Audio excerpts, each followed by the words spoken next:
Ana ngomong, Ana juga anggap dia abang Ana ngomong, bang, abang ini harus berbakti sama orang tua lah. Loh, Ana punya istri, Ana punya anak. Ana sampaikan, bang, walaupun abang punya istri, punya anak, pangkat abang itu tetap anak, nggak pernah bergeser sesenti pun. Nggak ada cerita bergeser. Oh, engkau menikah, pangkatmu bukan anak, tetap anak. Engkau jenderal bintang 4, pangkatmu berubah, tetap anak. Nggak bergeser pangkat anak itu, jamaah. Makanya Allah katakan wabil walidaini ihsan. Itu perintah Allah Azza wa Jalla. Dan berbuat baik kepada orang tua. 4 kali Allah gabungkan perintah mentauhidkan Allah dan perintah berbakti kepada kedua orang tua. Kita tahu di surat Luqman, setelah Luqman mengajarkan kepada anaknya agar tidak melakukan kesyirikan, diwasiatkan untuk berbuat baik kepada kedua orang tua. Walaupun orang tuanya kafir, catat itu. Walaupun orang tuanya kafir dan orang tuanya nyuruh anaknya keluar dari Islam, tetap anak wajib berbakti sama orang tua.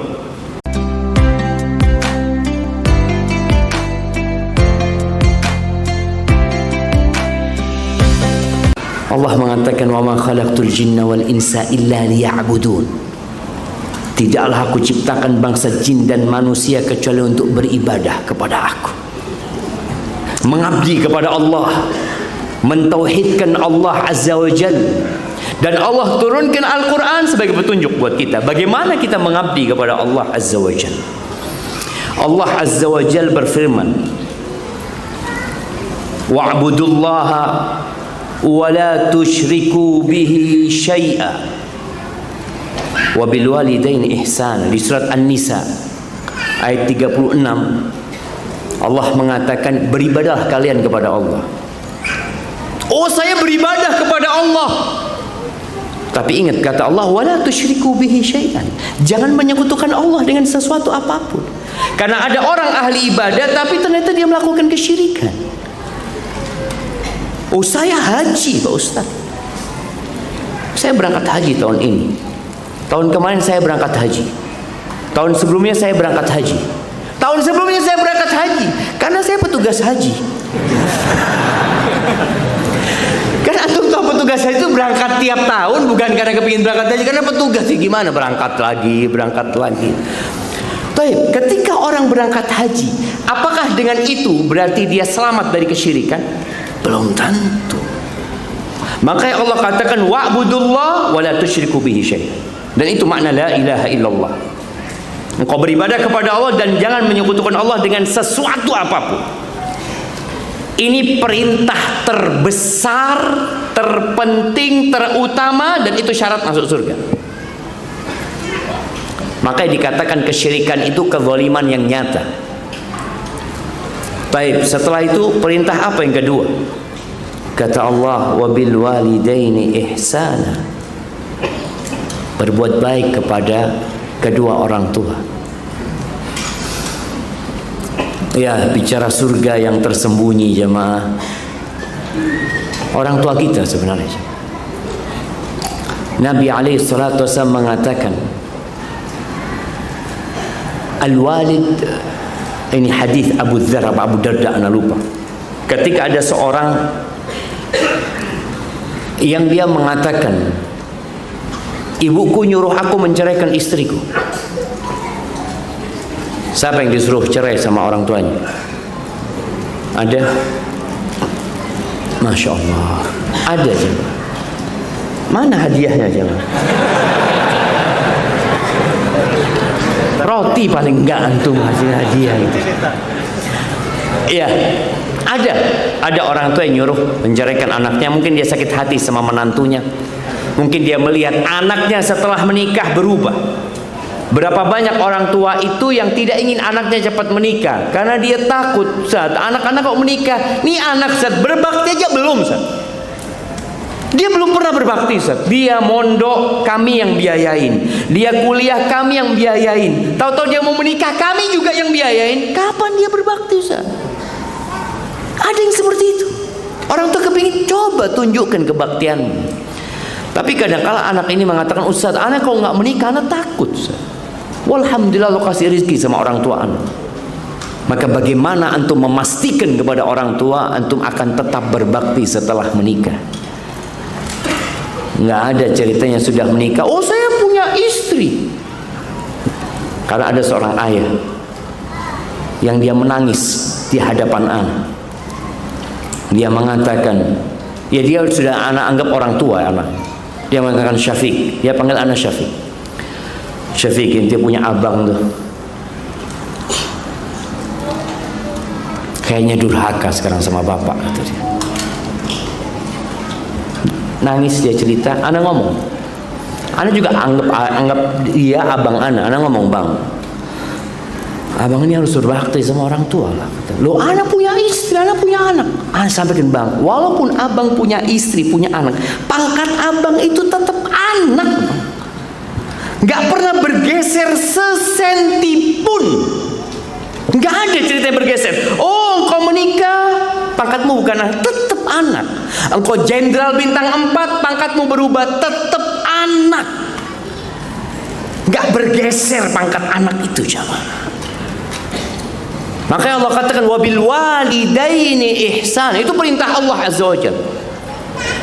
Dan berbuat baik kepada orang tua. 4 kali Allah gabungkan perintah mentauhidkan Allah dan perintah berbakti kepada kedua orang tua. Kita tahu di surat Luqman, setelah Luqman mengajarkan kepada anaknya agar tidak melakukan kesyirikan, diwasiatkan untuk berbuat baik kepada kedua orang tua. Walaupun orang tuanya kafir, catat itu. Walaupun orang tuanya kafir dan orang tuanya nyuruh anaknya keluar dari Islam, tetap anak wajib berbakti sama orang tua. Sampai seperti itu loh. Loh, masa Ustaz? Iya. Makanya kita itu punya kitab pedoman hidup kita, Al-Quran.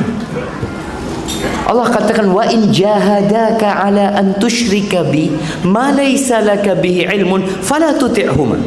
Kalau kedua orang tuamu memaksamu untuk melakukan kesyirikan, memaksamu untuk melakukan kemaksiatan, apa aja bentuknya, bermaksiat kepada Allah, fala tuti'huma, jangan patuh dan taat kepada keduanya. Jelas, nggak boleh patuh. Tapi apa kemudian kita durhaka? Enggak. Allah mengatakan wasahibhuma fid dunya ma'rufa. Sahib, dampingi, kawani, jadilah engkau sahabat buat kedua orang tuamu di kehidupan dunia ini. Walaupun dia belum masuk Islam, kok masuk sahibhuma fid dunya ma'rufa, dengan cara yang baik. Itu perintah Allah Azza wa Jalla. Jangan sampai sebagian kita, Ustaz, anak Masya Allah, anak selalu di soft pertama. Ya,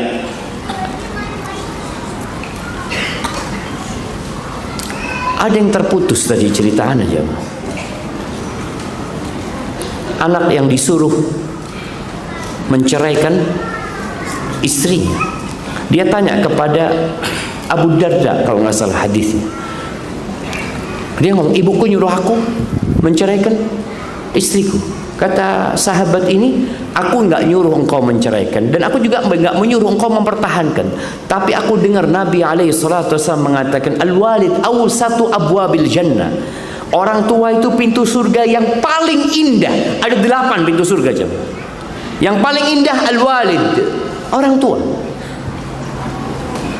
Terserah kau. Fa in syi'ta fa'adhi dzalikal bab. Kalau kau mau sudah, kau enggak usah masuk lewat pintu itu.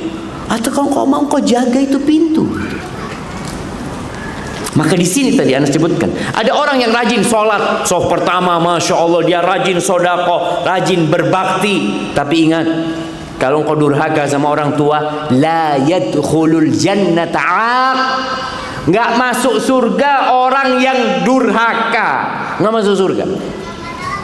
La yadkhulul jannah qati', nggak masuk surga orang yang memutuskan rahimnya.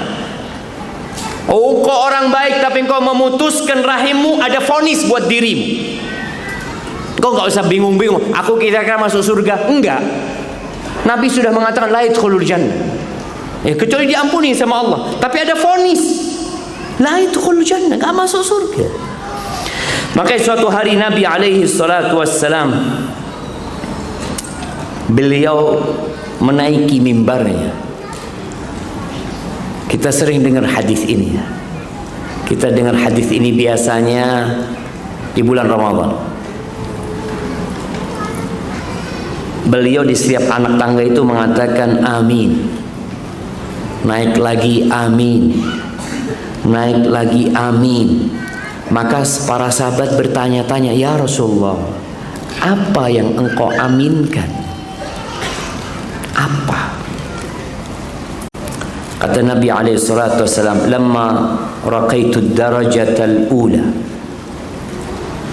ketika aku naik ke tangga yang pertama, ja'ani Jibril. Jibril datang kepadaku lalu mengatakan, syaqiyun abdun adraka Ramadan fansalakha minhu wa lam yughfar lahu. Jibril berdoa mengatakan, celaka seorang hamba. Syaqi itu penghuni neraka sebutannya, orang yang syaqi, melarat orang ini.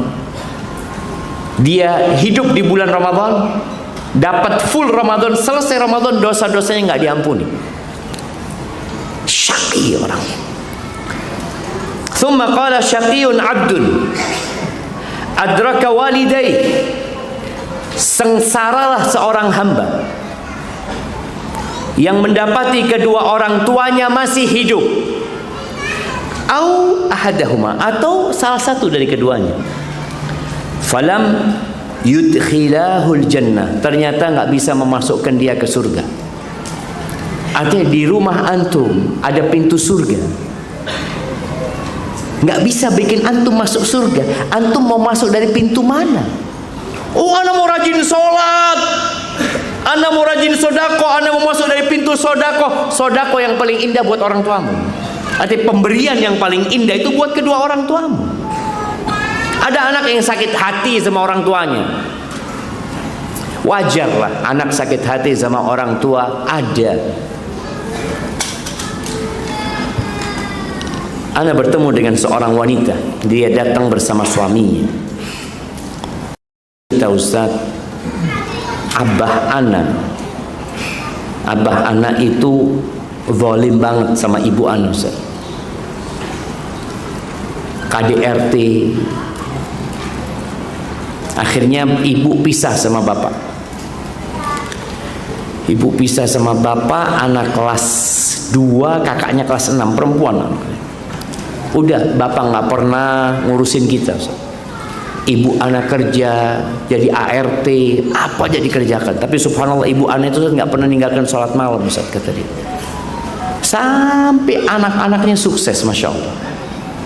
Berduit anaknya 2. Ada gula, ada semut. Bapaknya nih ngelihat 2 putrinya kaya, mulai mendekat sama anaknya. Gimana Ustaz? Ya, anak sakit hati. Tapi subhanallah, ibu ana Ustaz nggak pernah nyuruh ana durhaka sama bapak. Ibu ana selalu mengatakan, nah itu bapakmu, sampai kapanpun itu bapakmu, engkau punya rezeki bagi sama bapakmu. Masya Allah, betapa besarnya hati ibu ini, yang dizalimi sama mantan suaminya, bapak anak-anaknya, tapi tidak pernah membuat anak-anaknya durhaka sama orang tuanya. Karena kalau anak ini sampai durhaka, kesian nggak masuk surga gitu loh. Gimana ibu berpikir? Engkau mengatakan, enggak Ustaz, anak sakit hati sama suami anak Ustaz. Setelah sukses anak-anak, lalu dia datang, enggak, jangan sampai. Nah, kalau engkau ngasih kepada kedua orang tuamu, ibu nggak ridho, nak. Nggak ada urusan, ibu nggak ridho. Iya. Engkau bagaimana sekarang? Ibu nggak perlu tahu, engkau tetap berbakti sama orang tua. Tetap Jamaah. Ada lagi yang mengatakan, Ustaz, ana sejak bayi sudah dibuang sama ibu ana. Ada. Akhirnya dia hidup sama kakeknya atau neneknya. Ketika sukses ibunya datang, tetap itu ibumu. Kita nggak akan pernah bisa membalas kebaikan orang tua kita, nggak pernah. Ingat kisah Abdullah bin Umar bin Khattab ya. Ketika ada seorang yang tawaf di Baitullah, tawaf dia aja, bawa ibunya. Sekarang mungkin pakai kursi roda bawa ibunya. Iya, ini gendong. Antum bisa bayangin ya, bagaimana kisah Uwais Al-Qarni dari Yaman, gendong ibunya. Ini orang juga gendong ibunya. Ketika dia tawaf, dia bertemu dengan Abdullah bin Umar bin Khattab. Dia bersenandung mengatakan, inni ana ba'iruhal mudhallalu in ud'irat rikabuha lam ud'ar. Dia mengatakan, aku ini kendaraan ibuku yang sangat-sangat nurut, kata dia. Ketika onta-onta ditakuti, dikagetin, mereka kan kaget kan, bikin penumpangnya jatuh atau apa. Tapi aku nggak pernah ngagetin demi menjaga ibunya. Dia berangkat dari Asfahan, dikatakan. Dia tanya sama Abdullah bin Umar, aturani qad jazaituha.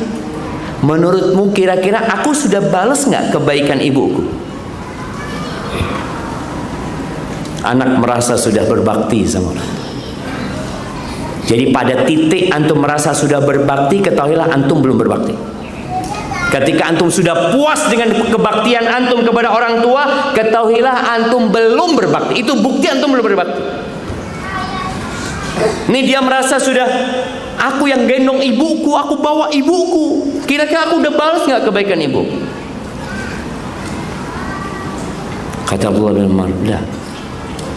Satu rasa sakit ibumu ketika hendak melahirkanmu, itu belum engkau balas. Belum lagi yang lain. Maka di sini kalau ada orang punya orang tua, ya Allah jamaah, merawat orang tua itu kadangkala lebih berat daripada merawat bayi.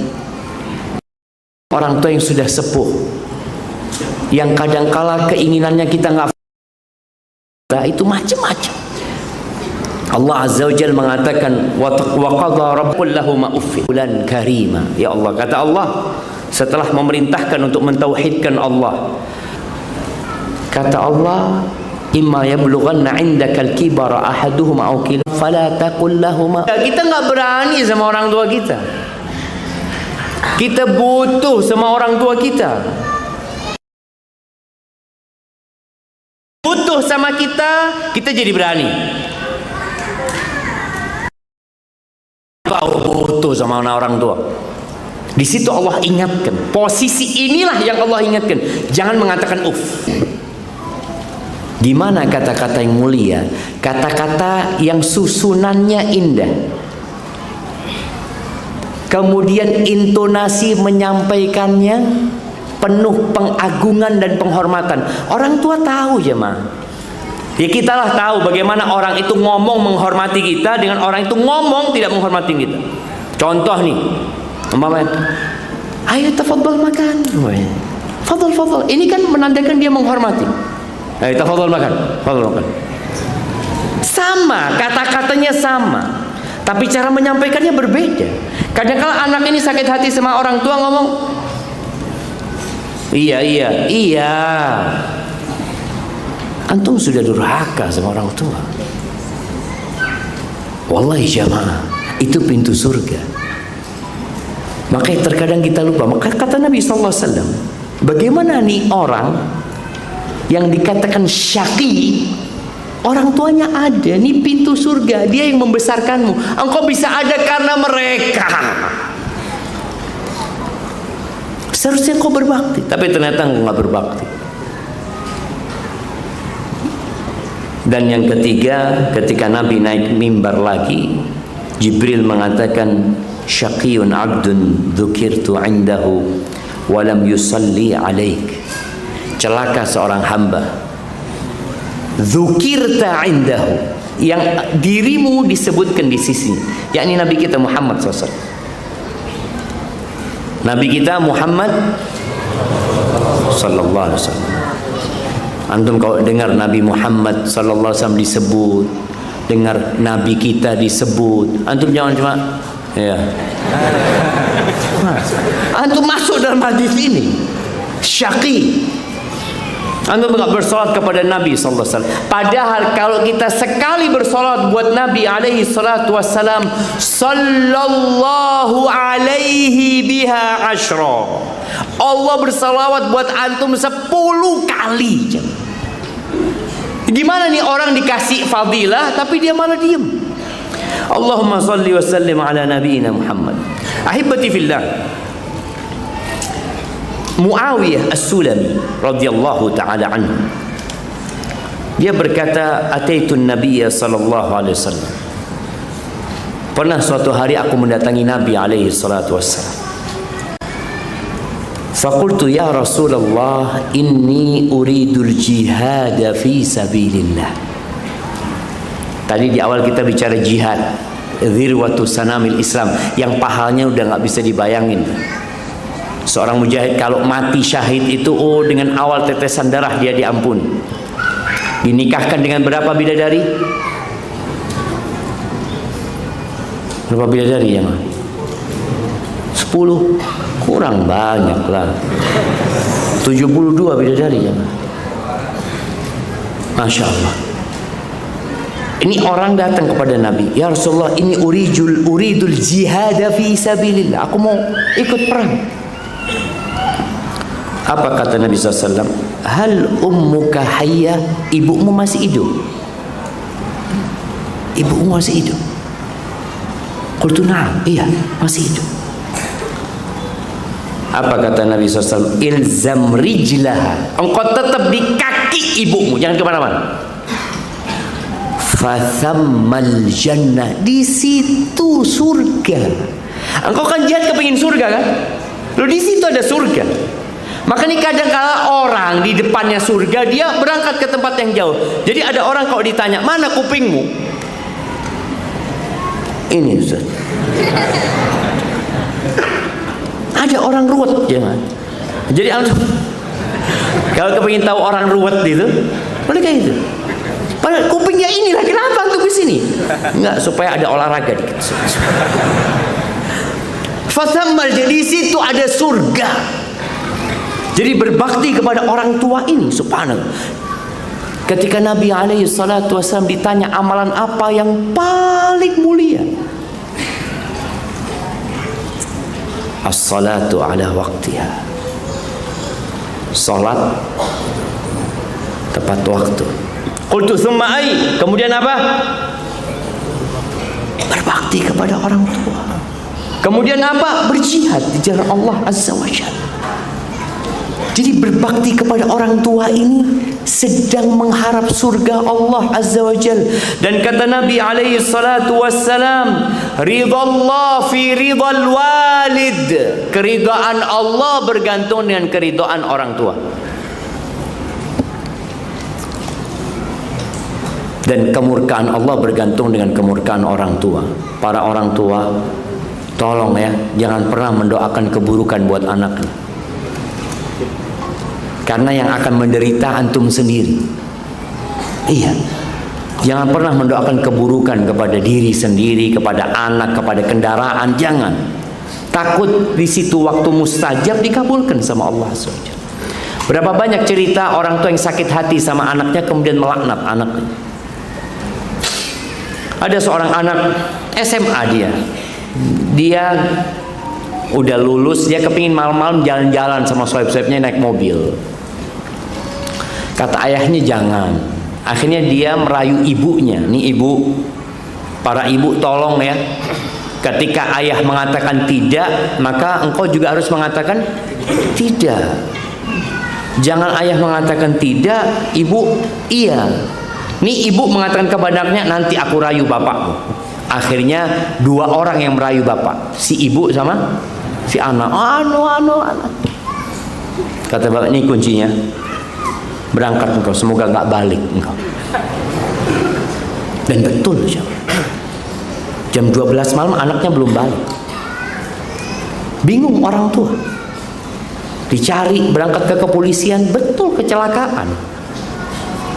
Mati anaknya semua. Loh, kenapa engkau bisa mendoakan kebaikan, engkau doakan keburukan? Siapa yang kemudian menderita dengan meninggalnya anaknya? Orang tuanya kan. Maka tolong jangan pernah mendoakan keburukan buat anakmu. Tapi ada orang tua yang mendoakan keburukan buat anaknya, padahal anaknya nggak salah. Ana mau tanya nih, apakah anak itu harus patuh sama orang tua dalam memilih pasangan hidup? Nah, siapa yang menikah karena keinginan orang tua? Nggak apa-apa loh, Ustaz. Loh, bapakmu iya, bapak anak nyuruh nikahin dia, padahal anak nggak cocok. Anak sudah ngomong sama bapak aja yang nikah, Pak. Tapi bapak nggak mau, Ustaz. Aneh, Astagfirullah, bismillah.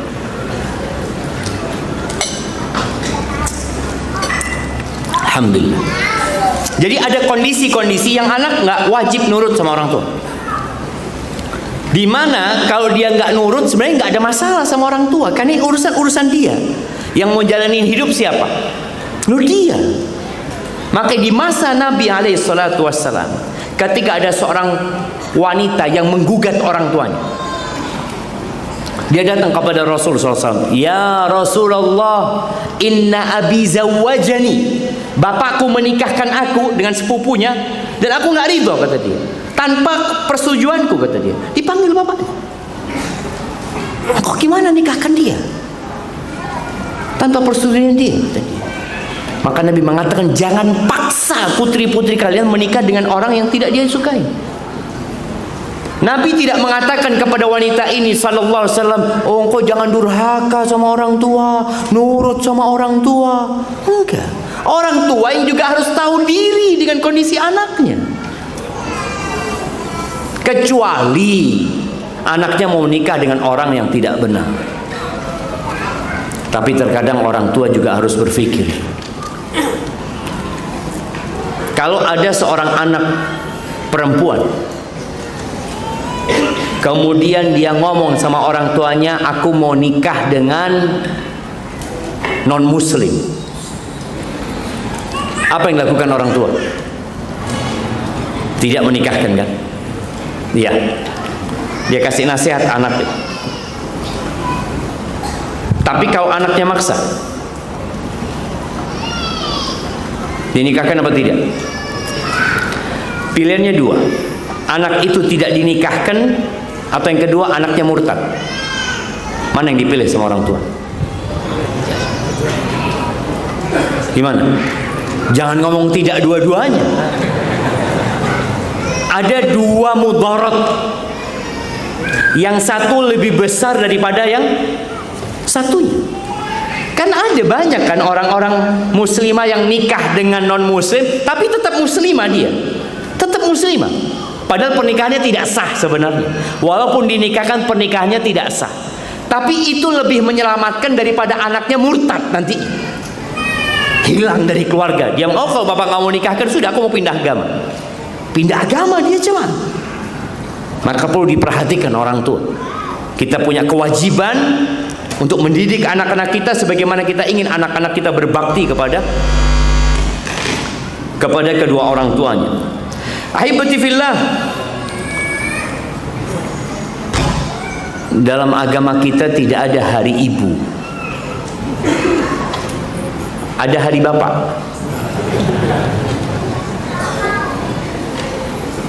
Ana sempat ditegur sama paman ana rahimahullah. Dia mengatakan, Syafiq ini kalau ceramah ibu. Iya. Kapan bapak?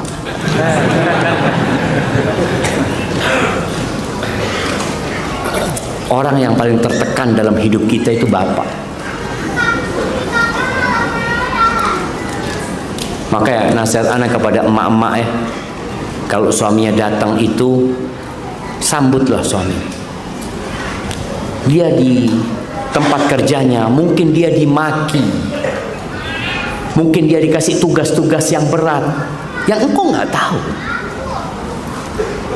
Yang tahu istri suami datang telat. Bang, kemana telat kau? Astagfirullah, sampai jam segini ngapain aja engkau? Ini udah keringetan jemaah. Apalagi pulang dari Jakarta ke Bekasi ya. Ana lihat, Masya Allah, banyak orang yang mengatakan Bekasi ini planet lain, Ustaz. Udah datang ya, sudah sama istrinya nggak disambut. Tolong para ibu, kalau bapaknya datang, ajari anakmu berbakti kepada bapaknya.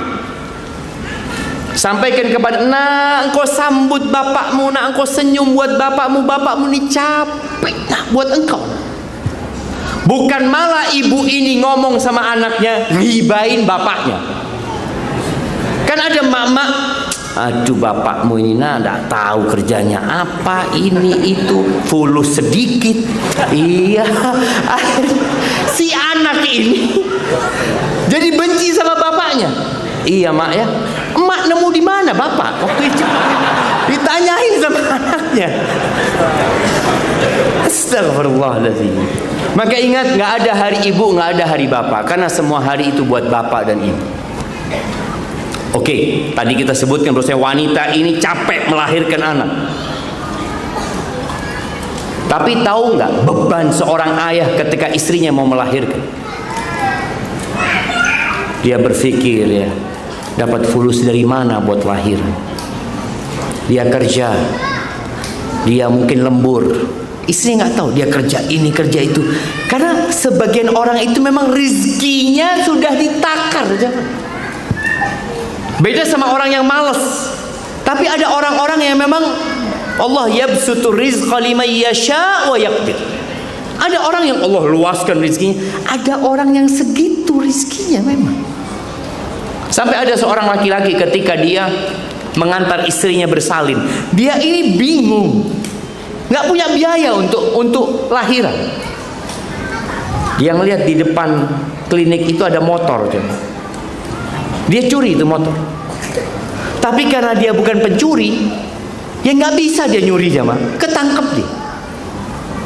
Artinya kadang-kala beban itu ada di diri para ayah. Maka tolong para ibu, bikin anakmu berbakti. Kesian kalau engkau punya anak durhaka, anakmu nggak masuk surga. Engkau berpikir anakmu dapat memberikan syafaat, gimana dia memberikan syafaat? Masuk surga aja enggak dia. Maka tolong bantu anak-anakmu juga berbakti kepada ayahnya. Walaupun ayahnya mungkin suka marah. Kan ada ibu yang punya suami memang, iya ayahmu memang pemarah. Ya gimana memang, dari keluarganya memang kayak gitu. Kakekmu juga sama pemarah. Bukan malah anaknya ini disuruh menerima kondisi ayahnya ya, tanpa ngomong bapaknya, neneknya, mbahnya, buyutnya, nggak perlu dia omong. Iyalah bapakmu mungkin punya banyak pikiran, sabarlah engkau menghadapi ayah. Maka ingat, dalam Islam ini kewajiban berbakti kepada orang tua lebih daripada kewajiban berbakti kepada ayah. Dan pekerjaan wanita yang paling berat itu adalah menjadi ibu rumah tangga. Lebih berat mana, jadi ibu rumah tangga sama jadi kasir? Ibu-ibu, jadi ibu rumah tangga. Lebih berat mana menjadi ibu rumah tangga sama menjadi menteri? Ibu rumah tangga. Menteri malam istirahat. Ibu rumah tangga jam 2 bangun. Anaknya nangis ini. Apakah kemudian bapaknya bangun duluan? Kalau anak nangis biasanya yang bangun duluan siapa? Bapak. Karena bapak nggak kuat sama berisiknya anak-anak. Ketika bapak bangun, apa yang dia lakukan? Bangunin ibunya. Anakmu.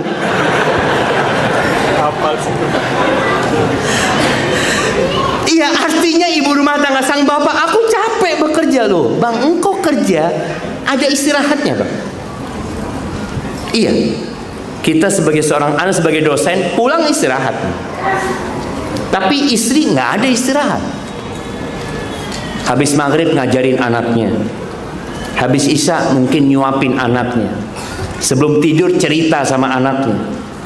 Malam anaknya bangun nangis, dia harus ngurusin. Pagi dia siapkan ya anaknya ini dimandiin, tahu-tahu bayi besar teriak-teriak. Mana sepatu? Ini mandiin si kecil, bayi besar teriak-teriak. Ya Allah, nah, anak apa bapak? Mana yang didahulukan? Bapaknya. Soalnya kalau anaknya nangis, ibu masih bisa gendong. Kalau bapaknya nangis, gak bisa gendong tuh. Ruwet urusannya nantinya. Artinya di sini seorang ibu jangan mau disamakan dengan bapak-bapak. Kok enak lahirkan, bisa gantian melahirkan. Tahun ini Pak, engkau yang melahirkan, aku yang kerja. Nggak bisa gitu, nggak akan pernah tergantikan. Maka dalam Islam, ketika seorang bertanya kepada Nabi SAW, man ahaqqun nas bi husni suhbati au man abir, siapa manusia yang paling berhak mendapatkan pendampinganku, siapa manusia yang paling berhak mendapatkan kebaktianku, siapa yang aku harus berbakti kepadanya? Ummak, ibumu. Summa man, terus siapa? Ummak, ibumu. Summa man, ummak, ibumu. Ibu lagi. Summa man, baru bapakmu. Jadi bapak-bapak memang nomor berapa? Nomor 4. Kalau juara 1, 2, 3 bapak ini juara harapan. Iya. Juara harapan 1. Nomor 1, 2, 3. Terus wanita ingin minta disamakan sama laki-laki, jangan mau. Jangan mau. Ahibati fillah, ingat bapak, ibu. Ibu itu bukan pembantu. Dan bapak itu bukan supir atau tukang kebun. Karena ada anak-anak yang sukses kemudian membawa orang tuanya. Dijadikan apa orang tuanya? Babysitter. Gendong anaknya. Wallah, dia sudah gendong engkau capek. Ketika dia sudah sepuh, engkau minta dia gendong. Capek.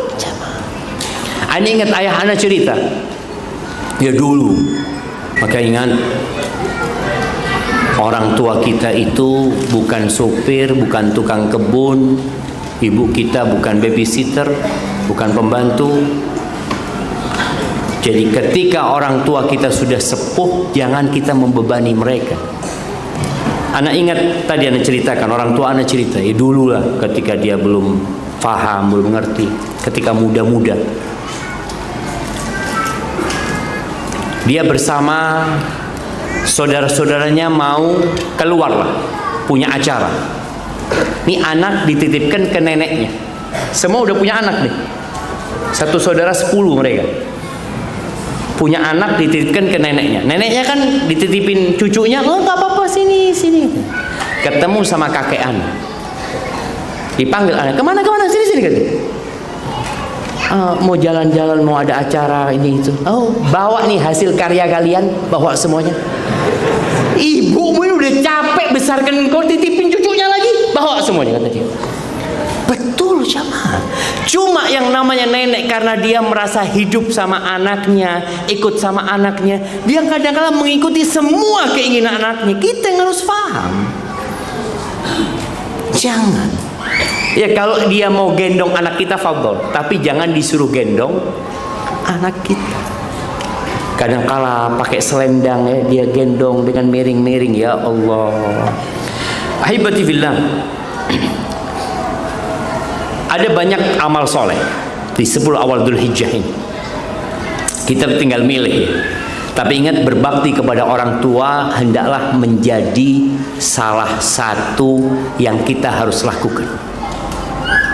Contohnya, kita kenal mudik cuma Idul Fitri kan. Boleh jadi orang tua rindu sama antum. Antum mudik.